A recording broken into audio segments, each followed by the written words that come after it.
올해 블랙 프라이데이 온라인 매출이 사상 최고치를 기록했습니다. 사이버 먼데이인 오늘도 쇼핑 지출액이 역대 최고치를 돌파하게 될 거란 전망입니다. 블랙 프라이데이 쇼핑이 한창이던 지난 주말 남가주 노스리지 패션센터에서 총격 사건이 발생했습니다. 쇼핑몰의 한인업소는 대형 유리창이 파손되는 등 재산 피해를 입기도 했습니다. 부산이 2030년 세계 박람회 개최지가 될 수 있을지 28일에 결정됩니다. 프랑스 파리에선 한덕수 국무총리가 이끄는 유치단이 막판 총력전을 펼치고 있습니다. 북한이 최전방 감시 초소에 병력과 장비를 배치하고 있는 정황이 포착됐습니다.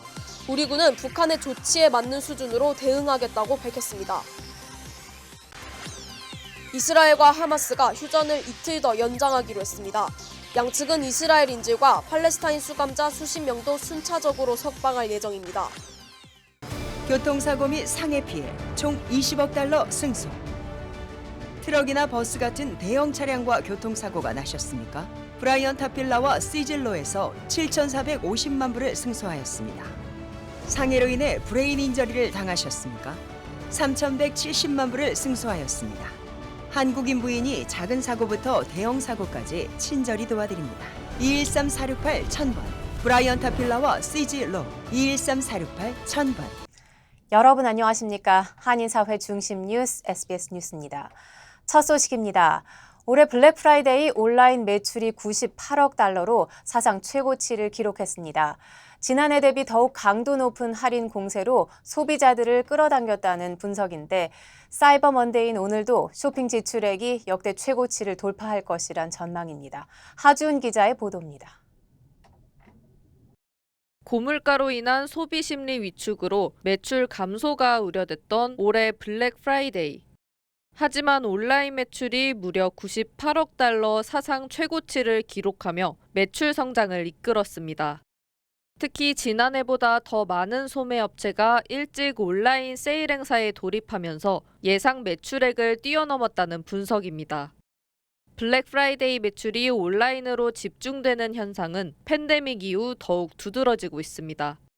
오프라인 쇼핑몰을 직접 찾아가 개장까지 기다리기보다 편리한 온라인 쇼핑으로 원하는 시간대에 쇼핑을 즐긴다는 겁니다. It actually started as early October and will go right till Christmas time. It's really the Super Bowl for the businesses and merchants. 일반 생활용품도 가격이 크게 오른 만큼 연말까지 기다려 저렴한 가격에 구매하려는 소비자들도 많아졌습니다. 블랙 프라이데이의 매출 증가는 오늘 시작되는 사이버 먼데이로 이어질 전망입니다. 특히 사이버 먼데이의 평균 할인율이 대폭 증가하면서 올해 매출이 최대치를 돌파할 거란 전망입니다. A pretty big shift from the Black Fridays I remember about a decade ago where people would line up early outside the stores. Now people are shopping in their pajamas. Despite inflation moderating somewhat, the holidays are a pretty expensive season, so people are still going to try and find the best deals that they can. 전문가들은 사이버 먼데이 매출액이 지난해보다 5% 이상 늘어난 120억 달러를 돌파할 것으로 예측했습니다. 전문가들은 올해 소비자들이 할인폭이 가장 클 때 전략적으로 소비를 하는 성향이 나타나고 있다고 분석했습니다. LA에서 SBS 하주은입니다. 네, 한편 블랙 프라이데이 쇼핑이 한창이던 지난 주말 남가주 노스리지 패션센터에서 총격 사건이 발생했습니다. 6명에서 8명 정도의 10대 청소년들이 말다툼을 벌이다 결국 총격전까지 벌어졌는데요. 다행히 인명피해는 없었지만 쇼핑몰의 한인 운영 일식당은 대형 유리창이 파손되는 등 피해를 입었습니다. 전영훈 기자입니다. 식당 전면의 대형 유리창은 산산이 조각났습니다. 총격으로 부서진 장식물과 유리 조각 등이 식당 내부에 곳곳이 흩어져 있습니다. 지난 주말 총격전이 벌어진 쇼핑몰에 위치한 한 한인 운영 일식당의 모습입니다. 총격전은 LA 한인타운 북쪽 노스리지 패션센터에서 청소년들 사이에 갑자기 벌어졌습니다. LA 경찰국은 지난 24일 오후 6시쯤 10대 청소년 6명에서 8명이 말싸움을 벌이다 끝내 총을 꺼내 발사했다고 밝혔습니다. 갑작스러운 총격으로 수십 명의 쇼핑객들이 대피하는 등 소동이 벌어졌지만 다행히 부상자는 없었습니다. 목격자들은 후디를 입은 청소년들이 여기저기를 뛰어다니며 총을 발사했다고 당시 상황을 설명했습니다. 사건이 발생한 쇼핑몰은 평소 청소년들의 방문이 많고 한인들도 많이 찾는 곳으로 알려졌습니다. 신고를 받고 즉시 출동한 경찰은 현장에서 용의자 6명을 체포했습니다. 추수감사절 연휴 마지막 날인 어제 저녁 한 코스코 주차장에서 위험천만한 날치기 사건이 발생했습니다. 한 여성의 핸드백을 낚아채 달아나려던 2인조 일당이 여성이 가방을 놓지 않자 주차장에서 무려 50야드를 차로 끌고 다닌 겁니다. 절도 피해자인 20대 여성은 머리 등에 부상을 입고 병원으로 이송됐습니다. LA에서 SBS 전영웅입니다. 체스워스 지역에서 블랙 프라이데이 쇼핑을 위해 온 가족이 집을 비웠다가 25만 달러어치의 물품을 도난당하는 일이 벌어졌습니다. LAPD에 따르면 블랙 프라이데이인 지난 24일 오후 6시쯤 체스워스 지역 힐뷰 애비뉴에 위치한 주택에 절도범들이 차고 뒷문을 부수고 침입해 롤렉스 등 명품 시계와 보석, 그리고 40여 개의 명품백들을 훔쳐갔습니다. 집주인인 알렉스 페레스는 도난 물품의 가치가 25만 달러에 달할 것이라고 전했으며 용의자들이 집안에 있던 2마리의 포메라니안 애완견에게 스프레이를 뿌려 진압했다고 설명했습니다. 보안 카메라에 찍힌 영상에는 용의자들이 주택에 침입하기 이전에 주택 건너편에 차량을 주차하는 모습이 담겨 있습니다. FBI의 보고서에 따르면 절도 사건이 가장 많이 발생하는 시기는 연말연시 시즌입니다. 네, 다음 소식입니다. 부산이 2030년 세계 박람회 개최지가 될 수 있을지 한국 시간으로 오늘 결정됩니다. 투표가 이뤄질 프랑스 파리에선 한덕수 국무총리가 이끄는 유치단이 막판 총력전을 펼치고 있습니다. 파리에서 곽상은 특파원입니다. 한덕수 국무총리는 박형준 부산시장, 최태원 SK그룹 회장 등과 함께 부산 엑스포 유치 전략을 최종 점검했습니다. 이어 국제박람회기구 BIE 대표들을 초청해 오찬 세미나를 진행하고 2027년 베오그라드 인정박람회 개최 축하 리셉션에 참석해 한국 정부의 엑스포 유치 의지를 강조했습니다. BIE 총회가 열리는 현장인 팔레드 콩그레에서 정부의 최종 프레젠테이션 상황도 점검했습니다. 리허설 현장엔 최종 프레젠테이션에 연사로 등장할 걸로 알려진 반기문 전 유엔 사무총장과 최태원 SK 회장도 참석했습니다. 외곽에선 부산을 더 알리기 위한 행사들도 진행됐습니다. 부산시는 생강에 유람선을 띄워 엑스포 로고 청사초롱 불밝히기 행사를 진행했고 한국문화원에선 제기차기, 투호, 한복 체험 등 다양한 행사를 통해 한국과 부산의 매력 알리기에 공을 들였습니다. 우리나라는 큰 열세에서 시작을 하였습니다만 지금은 결과를 예측하기가 어려울 만큼 박빙의 상황이 펼쳐지고 있다고 생각이 됩니다. 2030 엑스포 개최지를 결정짓는 투표 결과는 한국 시간 오늘 자정쯤 나올 전망입니다. 우리 정부는 최종 프레젠테이션을 차질 없이 준비하고 투표 직전까지 BIE 회원국 설득을 이어가며 그동안의 노력이 유치 성공으로 이어질 수 있도록 최선을 다하겠다고 밝혔습니다. 파리에서 SBS 곽상은입니다. 네, 부산이 경쟁하고 있는 가장 어려운 상대는 막대한 자금을 앞세운 사우디아라비아의 수도 리야드입니다. 쉽지 않은 승부지만 만약 1차 투표에서 개최지가 확정되지 않고 결선 투표까지 가게 된다면 부산이 역전할 수 있을 것으로 기대하고 있습니다. 정혜경 기자입니다. 사우디아라비아 리야드가 가능한 모든 자원을 동원하며 2030 세계 엑스포 경쟁에서 유리한 고지에 있다. 이달 초 미국 언론 포브스의 예측 기사입니다. 사우디는 개발도상국가에 차관을 제공하는 방식으로 퍼주기 공세를 이어가고 있는데 대회 유치를 위해 10조 1천억 원을 쏟아붓겠다고 공언했습니다. 1차 투표에서 회원국 3분의 2 이상인 122개국의 지지를 얻어 부산과 로마를 따돌리고 개최지 확정을 마무리 짓겠다는 게 사우디 전략입니다. 우리 정부는 1차 투표에서 3분의 2 이상 득표지가 없어 1, 2위 간 결선 투표가 치러지면 충분히 승산이 있다고 보고 있습니다. 실제 일부 국가들은 1차 투표에서 리야드에 투표하지만 결선이 치러지면 부산을 지지하겠다는 의사를 전해온 것으로 알려졌습니다. 결국 결선 투표가 치러지고 1차에서 로마는 물론 리야드가 얻은 표를 부산이 얼마나 많이 가져오느냐가 승부의 관건입니다. 유치단 관계자들은 결선이 치러지면 판세는 초박빙이 될 것으로 예측하고 있습니다. 판세를 대륙별로 살펴보겠습니다. 남미 그리고 아프리카 지역은 사우디의 경제적 지원이 먹힐 공산이 커 다소 불리한 것으로 분석됐습니다. 또 종교라는 거대한 공통 분모를 가지고 있는 중동 지역 그리고 이슬람 국가가 많은 아시아 지역도 우리에게 불리한 것으로 나타났습니다. 하지만 전통적 우방인 북미 지역과 유럽 지역은 우리에게 유리한 것으로 정부 유치단은 분석하고 있습니다. 투표장에는 프랑스 주재 각국 대사나 회원국이 지정한 대표가 들어가는데 비밀 전자투표로 진행돼 표심이 예상과 달라질 가능성도 있습니다. SBS 정혜경입니다. 라스베이거스에서 40대 한인 남성이 여성을 납치해 고문을 하고 성폭행한 혐의로 체포됐습니다. 라스베이거스 메트로폴리탄 경찰국은 지난 16일 42살 에드워드 영수 김 씨를 납치, 성폭행, 방화 등의 중범 혐의로 체포했습니다.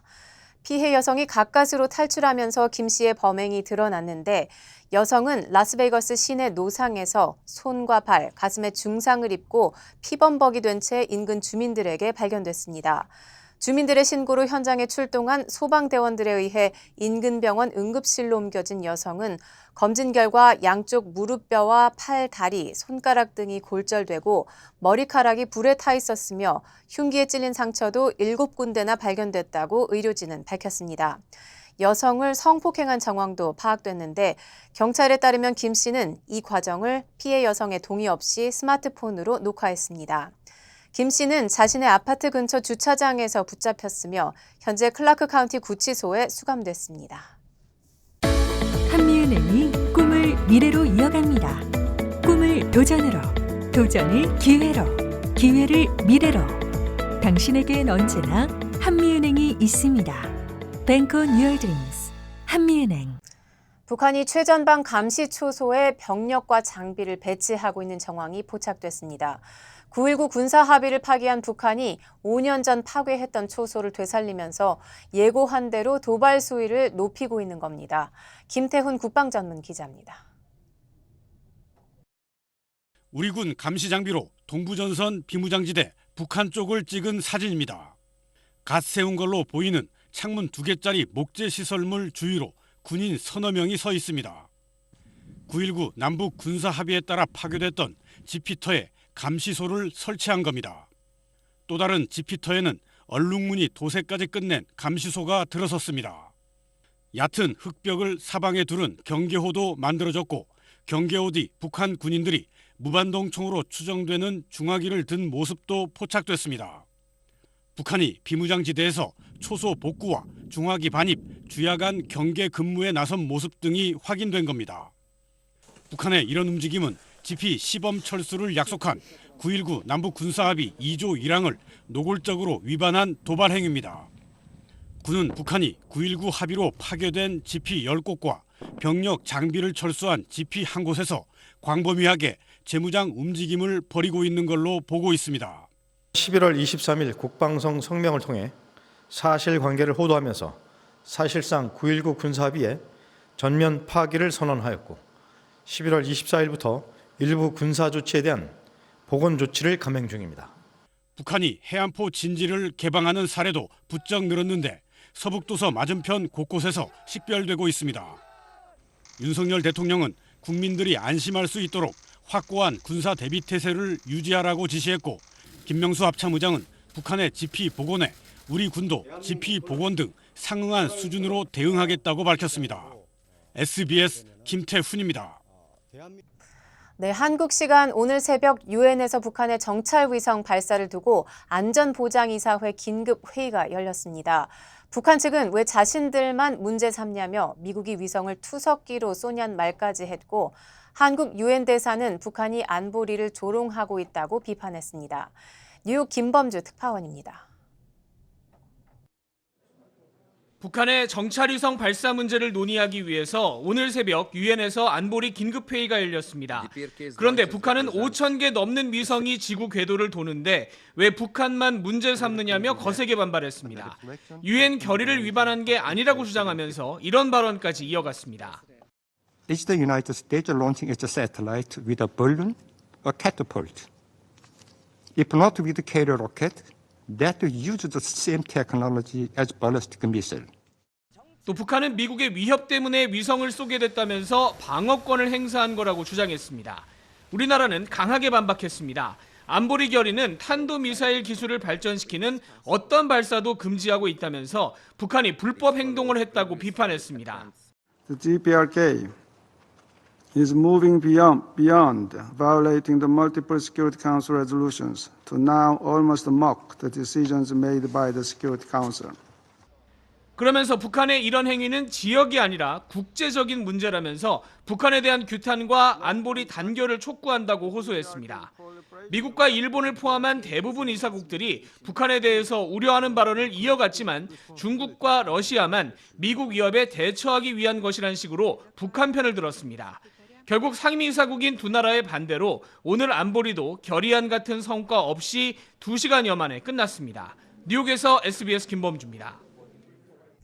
김정은 북한 노동당 총비서가 백악관과 펜타곤을 정찰 위성으로 촬영한 자료를 보고받았다고 노동신문이 보도했습니다.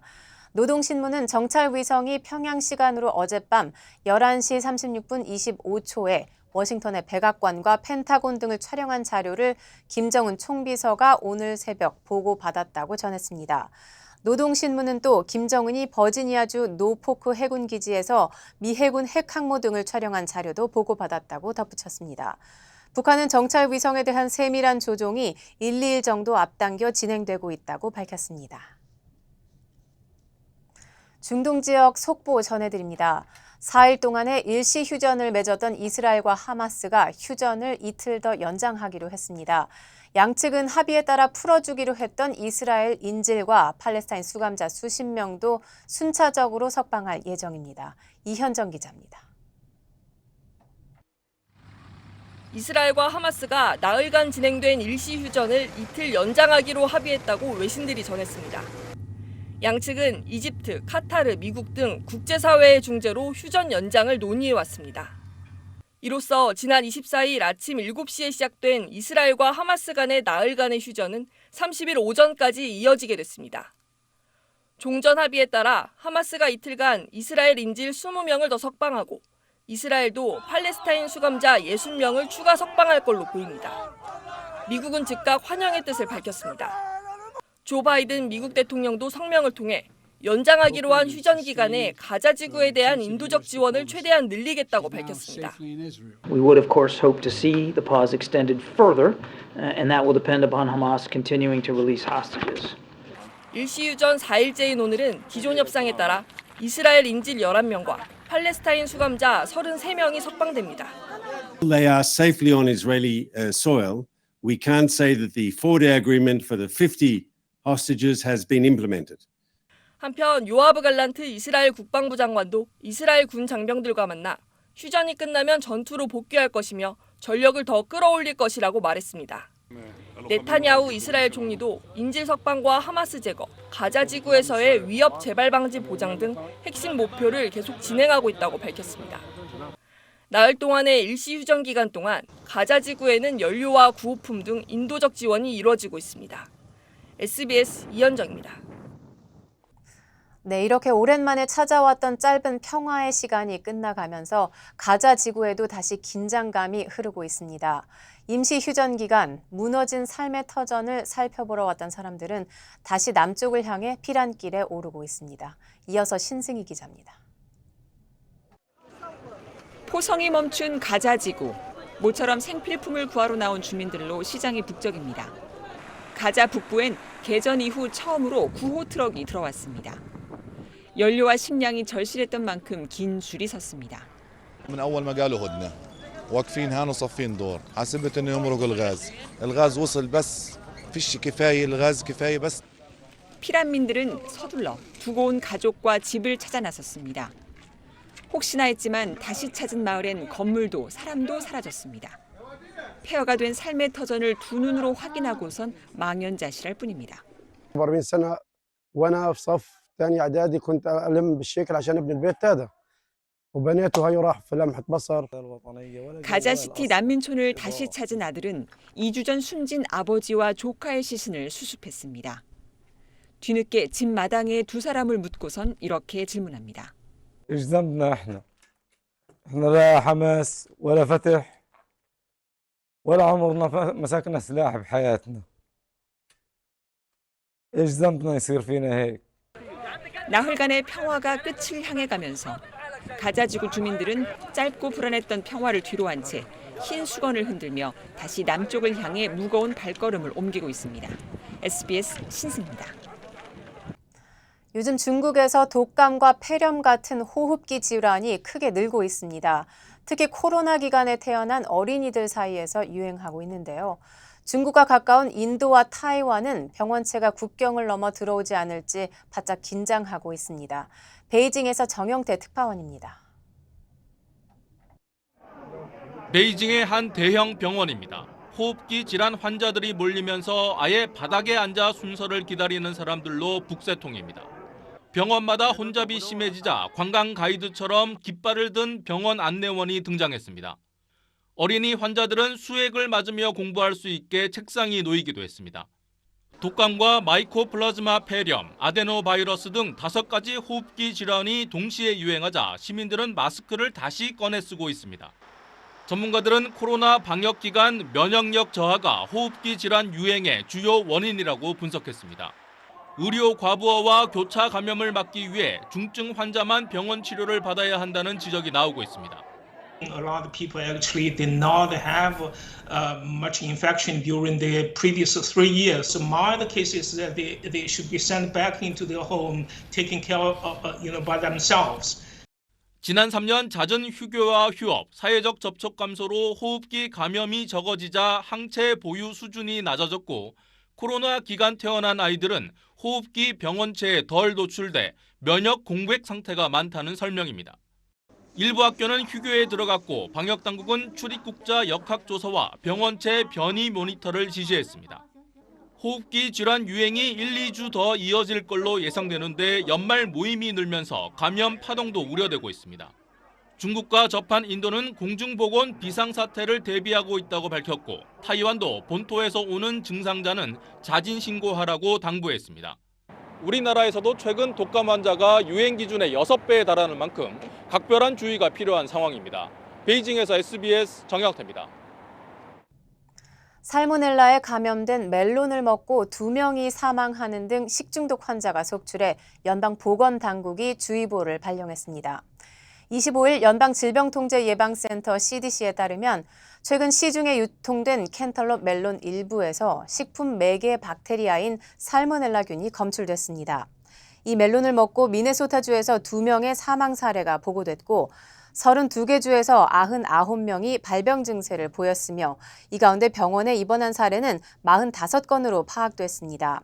CDC에 따르면 이 멜론에는 말리치타 또는 우디라고 쓰인 스티커가 붙어 있으며 멕시코산이라고도 쓰여 있습니다. 유통 브랜드 이름은 빈야드, 알디, 프레시니스 개런티드, 레이스 트랙 등입니다. 보건당국은 해당 멜론을 구입한 소비자는 즉시 버리거나 반품하고 이 과일에 닿았을 수 있는 물건이나 접촉면을 뜨거운 비눗물이나 식기세척기를 이용해 씻어내라고 당부했습니다. 살모넬라균 감염 증상은 보통 균이 체내에 들어간 뒤 6시간부터 6일 사이에 나타나며 5세 미만의 유아와 65세 이상의 노인, 면역 체계가 약한 사람들에게는 심각한 증세가 나타날 수 있습니다. 올여름 최악의 폭염을 겪으면서 스위스 빙하는 2년 사이 10%가 사라졌습니다. 지금 속도면 2100년에는 빙하를 볼 수 없게 될지도 모른다고 합니다. 정구희 기자가 현장에 다녀왔습니다. 유럽 최대 규모의 알레치 빙하, 길이만 20km를 넘는 거대한 얼음 덩어리인데 시뮬레이션을 해보니 인류가 지금 수준으로 탄소를 계속 배출하면 2100년엔 사실상 사라지는 걸로 예측됐습니다. 지구 기온 상승폭을 2도 이내로 막는다면 산 중턱까지는 빙하를 지켜낼 수 있습니다. 빙하의 소멸은 스위스 국민에겐 당장 에너지 위기로 직결됩니다.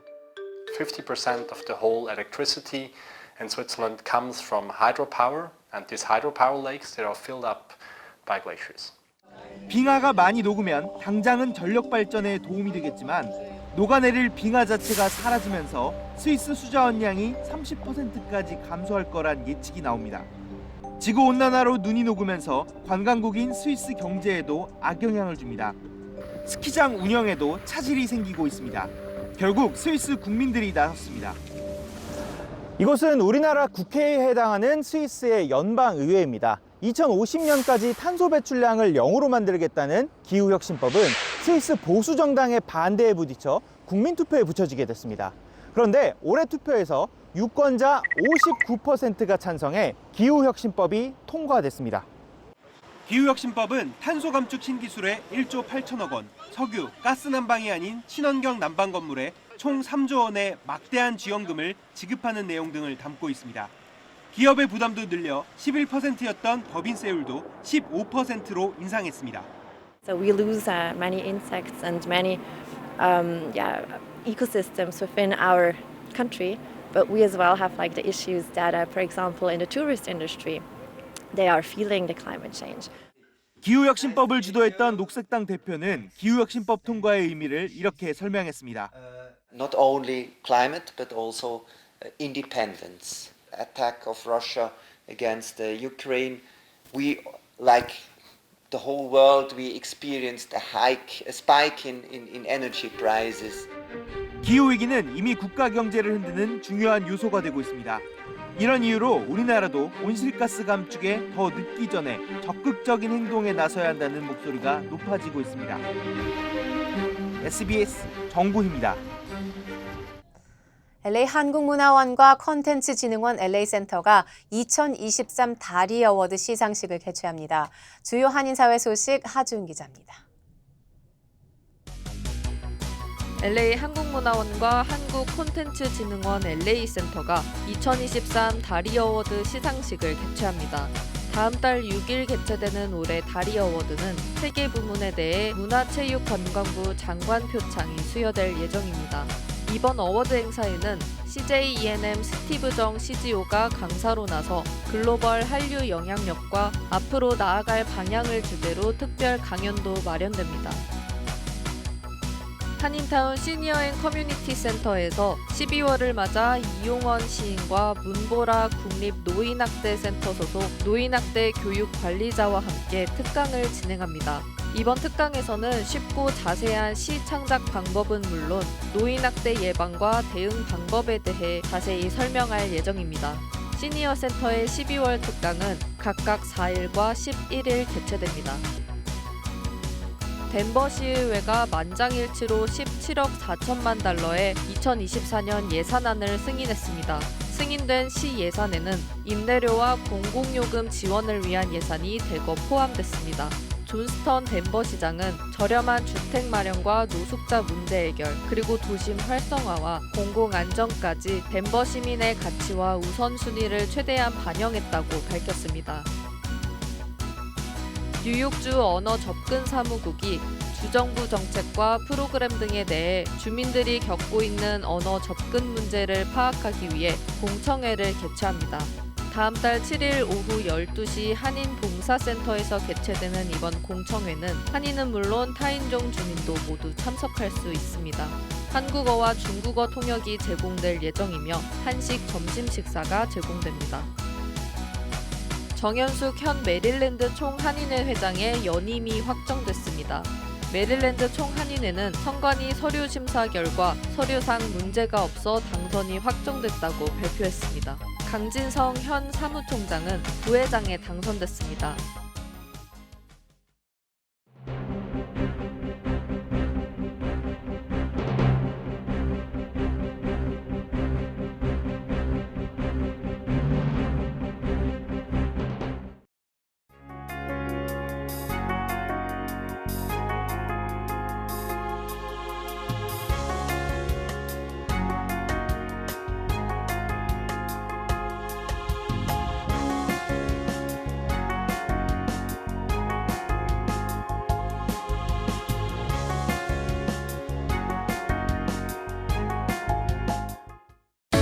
한미은행이 꿈을 미래로 이어갑니다.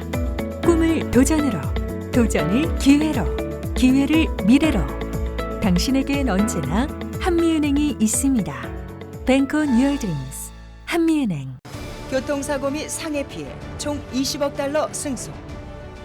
트럭이나 버스 같은 대형 차량과 교통사고가 나셨습니까? 브라이언 타필라와 시즐로에서 7,450만 불을 승소하였습니다. 상해로 인해 브레인 인저리를 당하셨습니까?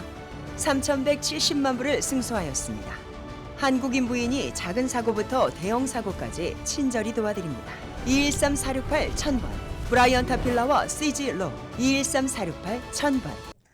연말 연휴 시즌 절도 범죄가 급격히 증가 추세라고 합니다. 우편물이나 차량, 주택은 물론 가게 문 단속도 철저히 하시기 바라겠습니다. 한인사회 소식을 집중적으로 다루는 저희 SBS 아메리칸 뉴스는 유튜브를 통해 다시 시청하실 수 있습니다. 뉴스를 마칩니다. 시청해 주셔서 고맙습니다.